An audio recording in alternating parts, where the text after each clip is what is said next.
অদিতি ঘোষের লেখা গল্প উপহার। পিছনের সিটে ঘনিষ্ঠ হয়ে বসে আছেন অভিজিৎ মিত্র ও ঈপ্সিতা মুখার্জি। ড্রাইভ করতে করতে অভিজিৎ স্যারের সঙ্গে ঈপ্সিতা ম্যাডামের কথোপকথন কানে আসছে কৌশিকের। অভিজিৎ মিত্র ও ঈপ্সিতা মুখার্জির বিয়েটা যদিও এখনো হয়নি, তবুও ওদের সম্পর্ক প্রায় স্বামী স্ত্রীর মতনই। হাই সোসাইটিতে মেলামেশার ব্যাপারে কোনো বাধা নিষেধ থাকে না বিয়ের আগে। এখন যদিও এনগেজমেন্ট হয়ে গেছে, তবে তার আগেই একসঙ্গে অনেক রাত কাটিয়েছেন ওরা। অভিজিৎ মিত্র সুদর্শন সুপুরুষ, তবে ঈপ্সিতা ম্যাডামের গ্ল্যামার চোখে পড়ার মতন। তার রূপের মোহেতে যে আবিষ্ট অভিজিৎ মিত্র তা ভালোই বোঝা যায় তার আচরণে। 3 বছর ধরে অভিজিৎ মিত্রের গাড়ির চালক হওয়ার কারণে ওদের ঘনিষ্ঠতা সবচেয়ে বেশি সাক্ষী থেকেছে কৌশিক। কৌশিকের উপর ভীষণ আস্থা অভিজিৎ স্যারের, তাই দার্জিলিং, মন্দারমণি কি দীঘা যেখানেই গেছেন ওরা কৌশিক গাড়ি ড্রাইভ করেছে। আজ তারা গিয়েছিলেন শপিং করতে। নামি জুয়েলার্সের সামনে গাড়ি থেকে ওদের নামিয়ে গাড়ি পার্ক করেছিল কৌশিক। তবে ওনারা ঠিক কী কিনেছেন তা জানতে পারল ওনাদের কথাবার্তা থেকে। আসন্ন ভ্যালেন্টাইন্স ডে উপলক্ষে ঈপ্সিতা ম্যাডাম অভিজিৎ স্যারের জন্য কিনেছেন একটা স্যুট, যার দামটা ঠিক জানে না কৌশিক। তবে অভিজিৎ মিত্র তার ভাবী স্ত্রীর জন্য একটা ডায়মন্ড সেটের ইয়াররিং কিনেছেন। গাড়ির সিটে বসে ব্যাগ থেকে ইয়াররিংটা বার করে ঘুরিয়ে ফিরিয়ে দেখতে দেখতে ঈপ্সিতা ম্যাডাম উচ্ছ্বসিত হয়ে বললেন, সত্যিই এটা এক্সক্লুসিভ, তবে প্রাইসটা বড্ড বেশি। 4 lakhs? তুমি অতগুলো টাকা খরচ না করলেই পারতে। নিশ্চয়ই তোমার বাজেটে এতটা ছিল না। কাউন্টারের মেয়ে দুটো বারবার বলল, আর তুমিও কিনে ফেললে। আমার একটু অস্বস্তি হচ্ছিল। অভিজিৎ মিত্র পেছন দিক থেকে হাত বাড়িয়ে জড়িয়ে ধরলেন ঈপ্সিতা মুখার্জিকে। কাম অন ডার্লিং, আমার আসল হিরো তো আমার পাশে, তার কাছে এসব তুচ্ছ। তোমার পছন্দ হয়েছে, এতেই আমি খুশি। তার থেকে তোমরা বলো 14th আমরা কোথায় সেলিব্রেট করব, সেটা ঠিক করেছো কি? করেছি তো, আমাদের চিরদিনের পছন্দের জায়গা নিউ দীঘা, হোটেল রাজ প্যালেস। ওদের কথাগুলো শুনতে শুনতে আজ সুমির কথা বারবার মনে পড়ে যাচ্ছে কৌশিকের। সুমিকে ভীষণ ভালোবাসে কৌশিক, অথচ রথের মেলায় 2বার কাঁচের চুড়ি ছাড়া আর কিছু কিনে দেওয়া হয়নি সেভাবে। কারণ ইচ্ছে থাকলেও উপায় থাকে না ওর থেকে বেশি টাকা খরচ করার। নিজের অক্ষমতার জন্য মনে মনে লজ্জা পেল কৌশিক। হিরে জহরত না হোক, ভ্যালেন্টাইন্স ডে উপলক্ষে ছোট্ট কোনো একটা গিফট কি দেওয়া যায় না সুমিকে? সেই সামর্থ্যটুকু তো এখন হয়েছে কৌশিকের, কিন্তু বাড়ি যাওয়ার পারমিশন পাবে কিভাবে সেটাই চিন্তার। স্যার আর ম্যাডাম তো দীঘা যাওয়ার প্রোগ্রাম করেই ফেললেন 14 তারিখে। আজ 12 তারিখ, কালকের জন্য একটা ছুটি কি মিলবে? একবার বলে দেখতে তো আপত্তি নেই। কথাটা ভাবতে ভাবতে সিগন্যাল না থাকায় গাড়িটা থামাতে হলো। অভিজিৎ মিত্র এই মুহূর্তে বেশ খোশ মেজাজে রয়েছেন। সুযোগ বুঝে কৌশিক বলল, স্যার একটা কথা বলবো। অভিজিৎ মিত্র হাসি মুখে বললেন, কি কথা, বলে ফেলো। স্যার, মা বারবার বাড়ি যাওয়ার জন্য বলছে। কালকে যদি একটু ছুটি দেন তাহলে বাড়ি থেকে ঘুরে আসতে পারি। আমি সকালে বেরিয়ে সন্ধ্যের মধ্যেই ফিরে আসব। অভিজিৎ মিত্র বললেন, ছুটি দিতে পারি, কিন্তু সময় মতো ফিরে আসতে হবে। আমরা 14th আর্লি মর্নিং দীঘা বেরিয়ে যাব। তুমি রাত্রের মধ্যে না ফিরতে পারলে কিন্তু। অভিজিৎ মিত্রকে কথা শেষ করতে না দিয়ে কৌশিক বলল, আপনি নিশ্চিন্ত থাকতে পারেন স্যার, আমি কাল সন্ধ্যাবেলায় ফিরে আসব। অভিজিৎ মিত্র বললেন, বেশ, তাহলে যেও।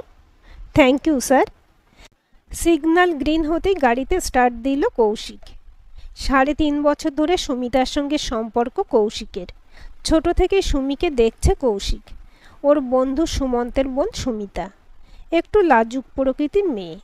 সুমিতা উচ্চ মাধ্যমিক পরীক্ষার সময় সুমন্তের খুব শরীর খারাপ হয়েছিল, তাই সুমিতাকে এক্সামিনেশন সেন্টারে পৌঁছে দেওয়া ও নিয়ে আসার দায়িত্ব পড়েছিল কৌশিকের উপর।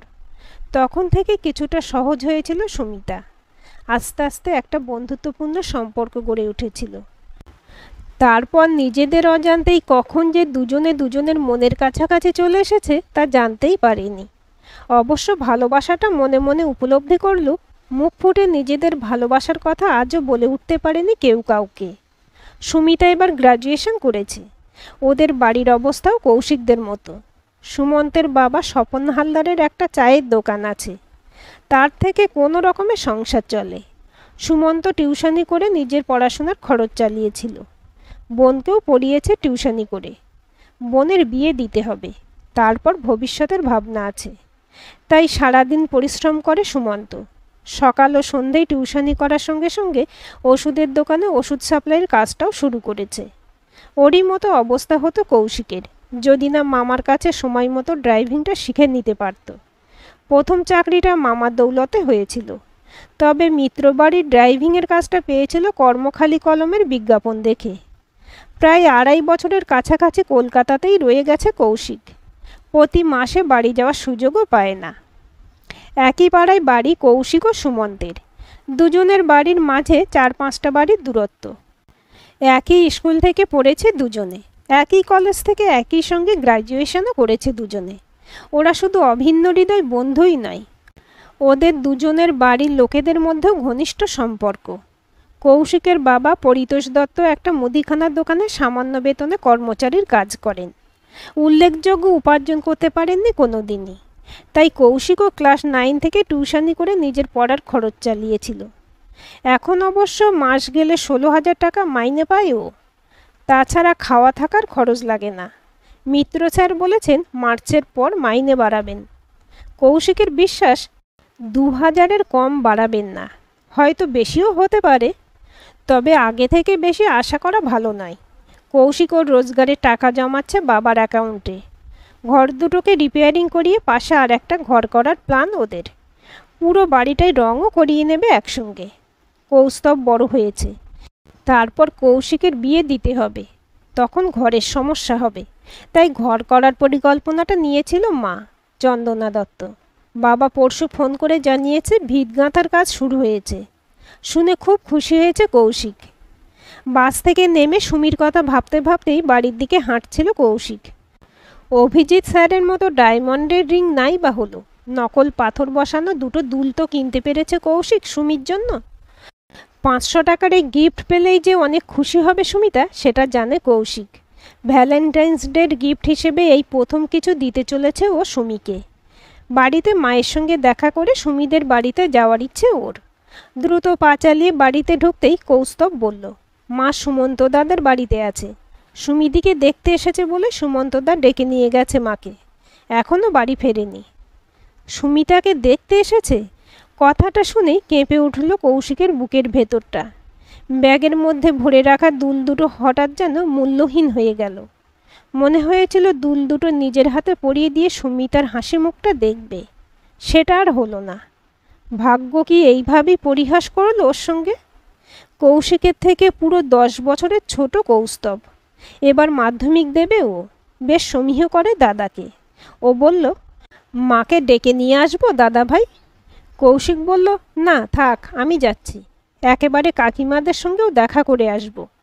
ভ্যালেন্টাইন্স ডে উপলক্ষে উপহার দেওয়ার প্রয়োজন হয়তো ফুরিয়ে গেছে এখন, তবুও দুল দুটো যখন সুমির জন্য এনেছে তখন দিয়েই আসবে, আর মাকেও ডেকে নিয়ে আসবে।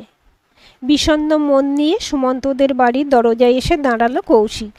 বাইরে থেকে সুমন্ত ও কাকিমার মিলিত কণ্ঠস্বর কানে এলো।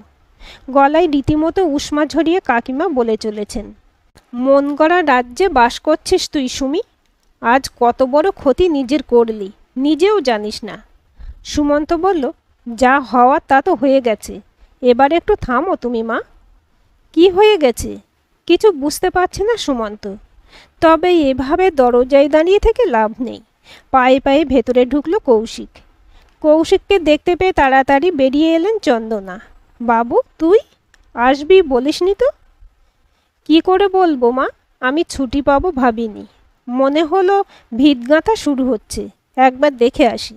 স্যার ছুটি দিয়েছেন অল্প সময়ের জন্য, বিকেলেই আবার বেরিয়ে যেতে হবে।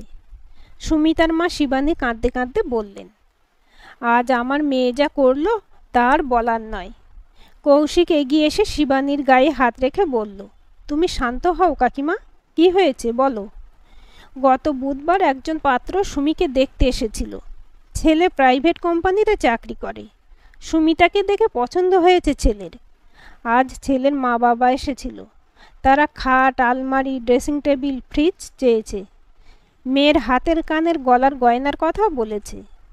এরপর বাইক চেয়েছে ছেলের যাতায়াতের সুবিধার জন্য। মেয়ে ঘর থেকে বেরিয়ে তাদের উল্টোপাল্টা কথা বলেছে। তারা অপমানিত হয়ে সম্বন্ধ ভেঙে দিয়ে চলে গেছে। ভালো সম্বন্ধটা হাতছাড়া হলো। ও তাদের বলল, আপনারা তো কসাই, এরপর বিয়ে করে? কৌশিক উত্তেজিত হয়ে বলল, বলছো কি? সুমি বলেছে এ কথা? সত্যি সুমি এতদিন একটা কাজের মতো কাজ করেছে। তা তো বলেছে, তবে এবার কিছু না নিয়ে কোন রাজপুত্র ওকে বিয়ে করবে শুনি? সুমি কাঁদতে কাঁদতে বলল, আমি তো বলিনি কোনো রাজপুত্র চাই আমার। এখন যেমনভাবে আছি বিয়ের পরও তেমনভাবে থাকতে পারলেই আমি খুশি। বেশি কিছু চাই না। যে ছেলে শ্বশুরবাড়ি টাকায় বাইক কিনে বাইক চাপতে চায় সে মানুষ নাকি? তাছাড়া কোথা থেকে দিতে তোমরা অত টাকা? দাদা দিনরাত খেটে দুটো পয়সা জমিয়েছে। বাড়ির পিছনে যে ককাঠা জমি আছে সেটুকু তোমরা বেচতে চাও। আমি সেটা হতে দেব না। কৌশিক বলল, একদম ঠিক কথা বলেছে সুমি। এতক্ষণ পর কথা বলল সুমন্ত। দেখো মা, তোমরা আমাকে ভুল বুঝবে বলে কিছু বলিনি আমি, কিন্তু এটা তো ঠিক যে আমাদের অবস্থা জানার পরও এইভাবে যারা সব কিছু দাবি করে তারা কখনোই ভালো মানুষ হতে পারে না। স্বপন হালদার বললেন, ভেবে দেখে এখন আমারও সেটাই মনে হচ্ছে। সবাইকার কথা শুনে একটু শান্ত হলেন শিবানী। সুমিতা ঘরে ঢুকে গেছে আগেই। এদিকে 1:45 বেজে গেছে। তাই আর দাঁড়িয়ে না থেকে মাকে নিয়ে বাড়ি চলে এলো কৌশিক। দুবেলা রান্না একসাথে করে ফেলেন চন্দনা। রাত্রে খাওয়ার আগে গরম করে নিলেই হয়ে যায়। এতে গ্যাসের সাশ্রয় হয় অনেকটা। তাছাড়া এতে আর একটা সুবিধাও হয়, হঠাৎ কেউ এসে গেলে তাকে খেতে দিতে অসুবিধা হয় না। পরিতোষ দোকান থেকে ফিরে স্নান করে ওদের জন্য অপেক্ষা করছিলেন। পরিবেশন করতে করতে সুমিতাকে দেখতে আসা পাত্রপক্ষের দাবির কথা বলছিলেন চন্দনা। সুমিতা কি বলেছে সে কথা শুনেই পরিতোষ বললেন, খুব ভালো কাজ করেছে মেয়েটা। ওর বিয়ের জন্য সব শেষ করলে সুমন্তের অবস্থাটা কি হবে ভেবে দেখেছ? ওরও তো এবার বিয়ের বয়স হচ্ছে। নিজের জন্য কিছু রাখা দরকার ওর।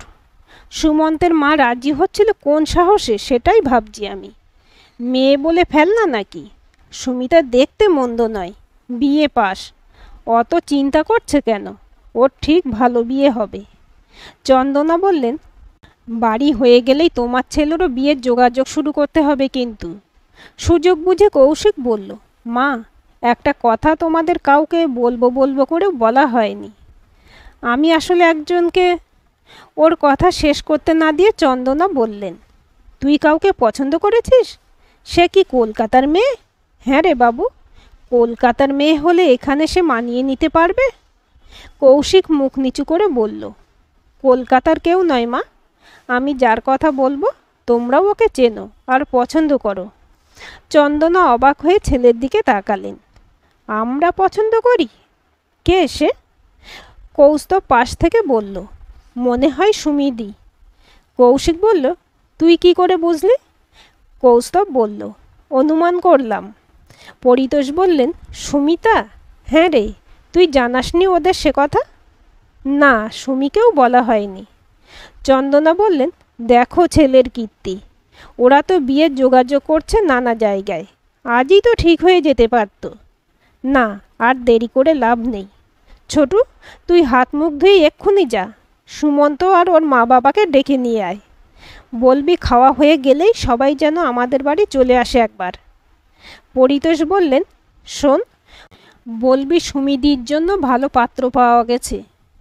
পাত্রের খবর পেয়ে সদল বলে এসে হাজির হয়েছে সুমন্তরা।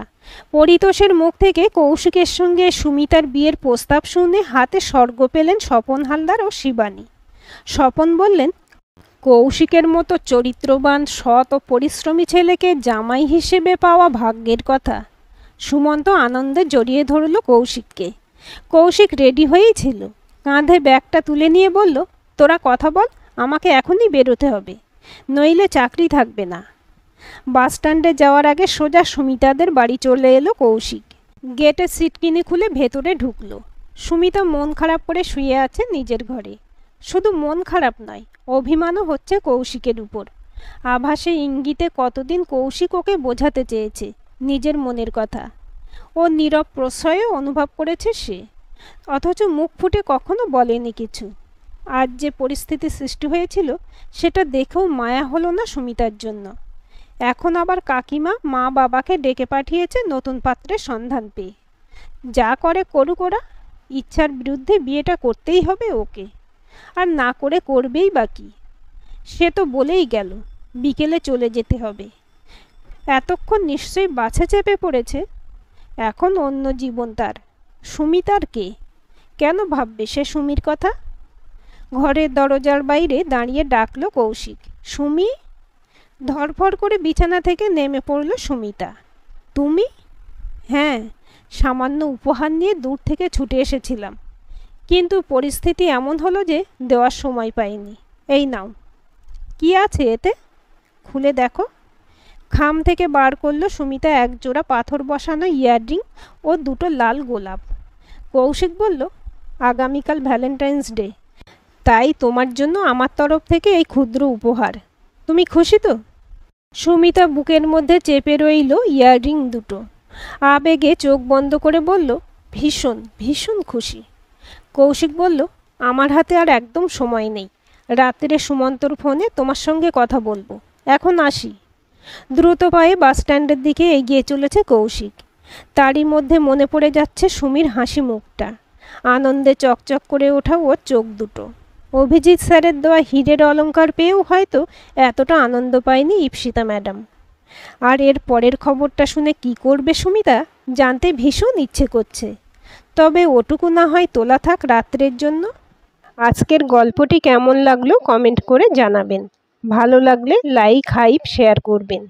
আর চ্যানেলটি সাবস্ক্রাইব করে বেল আইকনটি ক্লিক করে রাখতে ভুলবেন না।